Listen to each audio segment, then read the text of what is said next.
Hello there, everybody. Welcome to Wise Readings with Jane. This afternoon, I am making up a tea blend. Now, this is the tea blend that was in yesterday's reading, which was the 19th of May. And you may recognize these from the reading. And as I have said, I was going to do a little brief, a little brief video on how to make a nice cup of tea. And of course, if you want to learn more about the herbs, I'm quite happy to do this as we go along. All right, so and today the herbs are verbena, rose hips, and spearmint. Now you'll also notice when using your natural herbs that you can see part of the leaf. You can see that that is actually a rose hip.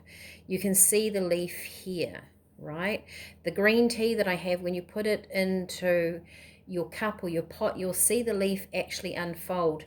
So these are a good quality herb that I'm using. It is very different. If you break open a tea bag, you will see that they are smaller pieces. They've been ground more. This is different again. All right, so as you notice, I have a teapot with a lid. I have boiled my jug and we will make our tea. I know that sounds simple, but just a few key things when you're working with natural herbs, and of course they're not cheap herbs, so you want to get your tea right. You might be doing them for a medicinal reason, physical, emotional, spiritual. You want to kind of get it right. So if I am making 1 cup of tea, I know I've got a teapot, but say I'm doing 1 cup, I'd probably actually make 2 cups. That's quite a small cup. So this would probably make 2, I would say. It depends on your strength. If you like a really strong tea, you always do it to your flavor. This is a very small wooden teaspoon, by the way, but I'm going to make kind of 1 cup worth. So I'm only going to have, say, this is probably 1/4 of a normal teaspoon. So 1/4 of a teaspoon of each herb, right? So we've got verbena, my rose hips, right? Doesn't look much, but I'm only making 1 cup, and my spearmint. Okay. Now I have boiled my water. So you don't ever want to put boiling water on a herb straight away. You want to boil it, let it sit for a minute, and then pour it into your jug. So I'm only kind of doing 1 cup, which will be 2 there. Now, it will take a little while for that to infuse. And while it is infusing, now, I don't know if you can see it on the video, but you'll know when you make a cup of tea, you can see all the steam coming out, right? It's very important when you're doing herbs for a healing purpose to have a lid. Now, in the steam, and you can also see the steam, I don't know if you can quite see that. I don't want to move my camera too much, but can you see it steaming up in there? That in the steam, there are natural properties within these herbs that escape from the steam. So when that herb is heated, there are natural minerals, vitamins, and I'll talk actually about the properties of these as we go. There are like a natural essential oil that can be extracted from these. So these are not just a normal cup of tea. When you put a lid on, you're infusing what is being released back into the tea. So you're getting maximum benefit out of your herbs. So you can buy, I always make a pot of tea because that's just how I roll. And I also have this pot that you can put a candle. It has a candle placement that you can keep it nice and warm. You can buy cups with lids.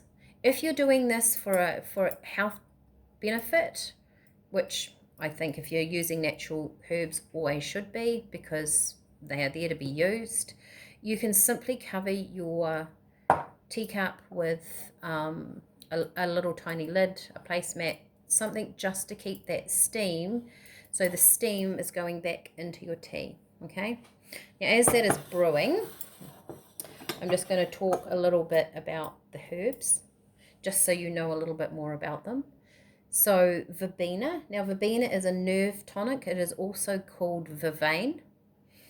It actually comes from Jerusalem. That's where it's growing. And back in the day, if you are a religious person, they called it the herb of grace, and it was believed to have been put on the wounds of Jesus to stop him bleeding. So that is your verbena. It is a very calming, like I said, it's all about your nerves.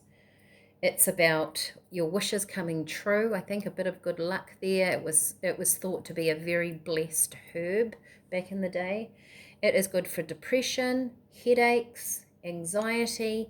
You can actually also make this, and I would make it quite strong if I was going to do this, and then let it cool, and you can use it as a mouthwash. So just know also that, you know, I always make, well, I tend to make maybe 2 cups of tea, if not a pot of tea, if I'm doing something, and it sits on the bench, and of course I have one hot, and then I'm busy, and I come back and I have a cold cup. It's still doing the same health benefits. Whether you drink that hot or cold, it's still giving you the health benefits. Then we have rose hips, which come from rose bushes, and of course that's unconditional love. Rose hips are an amazing well-being tea. They have so many properties in them. They have the B complex, they have bioflavonoids, they have vitamin C. So amazing going into winter, and boosting that immune system, right? Actually tastes really nice. And I know I've only put a few in here, and this is only just starting to discolor. But yeah, they make for a very rich, nice cup of tea. They are used in energy tonics. They are good for all your organs, your skin, your blood. Yeah, a real health benefit, rose hips. If you ever want to make something and put a little bit of extra of something in, maybe you just drink a green tea, why don't you add a few rose hips into it? You know, it takes your tea to just another level. Then we have spearmint. I don't know if I'm a huge minty person, but they do. So therefore, I probably, if I do need to use spearmint, you can just use a little bit. You know, you can, like I say, do these according to taste. They spearmint's very good for uplifting your nerves. They're very good for motion sickness, good for hiccups, sore throats.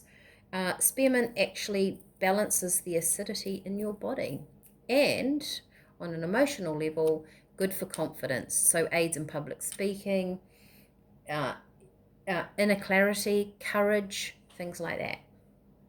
Right. So there you have my 3 herbs. You have a little bit about them, the background about them. You can always Google a herb.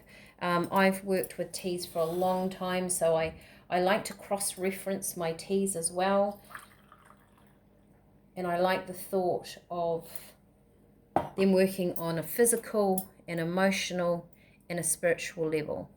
So there's my little video on my tea. I hope you have enjoyed this, and you start playing around with your teas. That's what the tea packages are for, that you have a variety and you start creating your own. So, bon appetit.